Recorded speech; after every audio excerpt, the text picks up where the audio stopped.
মাছ মাছ মাছ, তোমাদের কার কার মাছ ধরতে ভালো লাগে? আমাদের তো খুব ভালো লাগে। ননদ বৌদি মিলে চলে গেলাম পুকুরে মাছ ধরতে, আর বসি ফেলতে না ফেলতেই মাছ চলে আসলো বসিতে। দেখো গাইস, আমরা একটা খুব সুন্দর ভালো মাছ পেয়ে গেছি, এটা হচ্ছে গিয়ে রুই মাছ। তো একটা মাছ পেয়েছি, খুবই আনন্দ লাগছে, আনন্দ সহিতে আবারও ফেললাম বসি। তো এখানে দেখো বৌদিও একটা মাছ পেয়ে গেছে, আমিও একটা পেয়ে গেছি, তারপরে বৌদিও ফেললো, আমিও ফেললাম।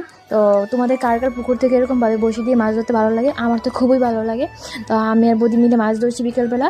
আর বৌদি তো বলছে এখন থেকে রোজই মাছ ধরবে, কারণ একদিন মাছ ধরে এত মজা পেয়েছে যে এখন বলছে ডেইলি মাছ ধরবে।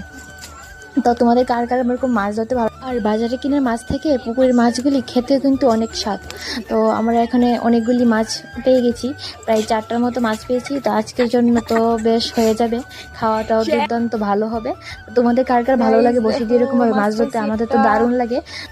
আর এখানে দেখো কতগুলি বড় বড় মাছ পেয়েছি। তো এরকম মাছ ধরতে কার কার ভালো লাগে অবশ্যই